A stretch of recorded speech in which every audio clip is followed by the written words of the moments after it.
Assalamu alaikum. Today I'm going to speak about spirit and matter.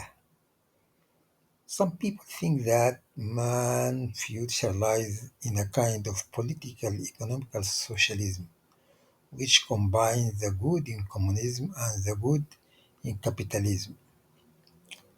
But this cannot be a good alternative without a firm consideration of freedom. As Sheikh Muhammad al-Sheikh is also a Sudanese writer. He says, building socialism is organically linked to the question of growth and framing of the structure of the creative mind.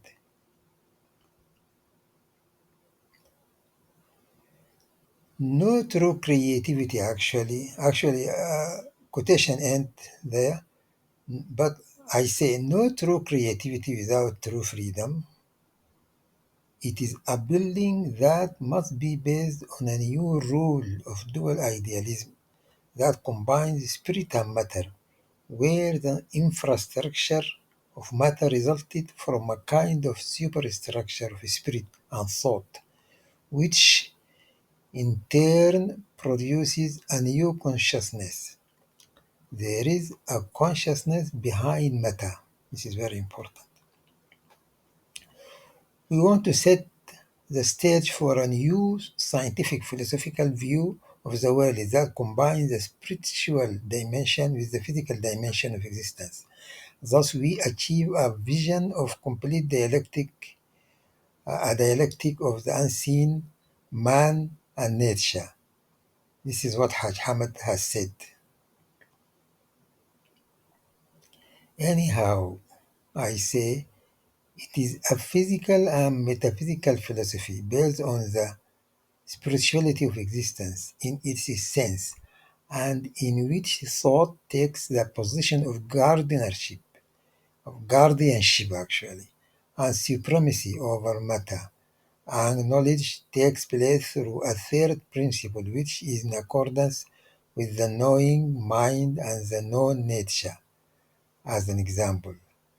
And by this we announce, as materialism has declared, the possibility of complete knowledge, even if it is continuous knowledge completed with spiritual or subjective knowledge.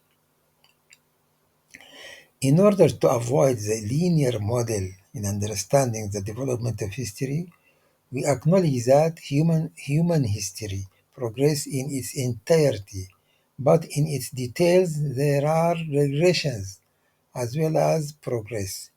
It is a periodic but escalating movement, and it is an escalation that seeks transformation and change and at the same time seeks balance and stability. Progress and development is based on a balance between these forces in the structures of consciousness, that is, between the forces of transformation and change and the forces of balance and stability. Unification model combines the three: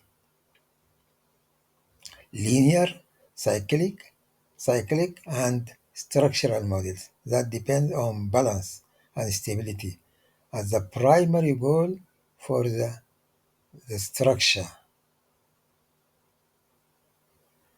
So I can say the structure will not be stabilized except through major balances in human consciousness of the existence of every being in its place.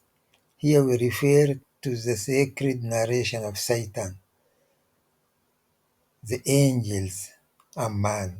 The structure of consciousness has a deep hidden spiritual dimension in the subconsciousness upon which stability is based.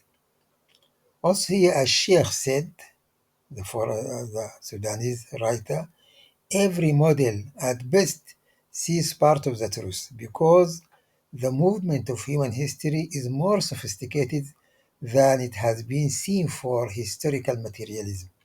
And this is actually our opinion as well. Dr. Hisham Umar al-Nur, a Sudanese professor, also called to overcome the traditional communist thought by presenting pluralism as an alternative to the one thought, especially in Sudan. Of course, he's referring to Sudan case as a solution to its problem democratically in order to continue the project of human emancipation. He adds in this point saying that otherwise, this is saying the liberation project in our country, Sudan, will remain stuck in its current crisis until an alternative can fill this void or a disaster occurs. And actually, this is the case in Sudan now. Sudan is in disaster. Assalamu alaikum. Thank you.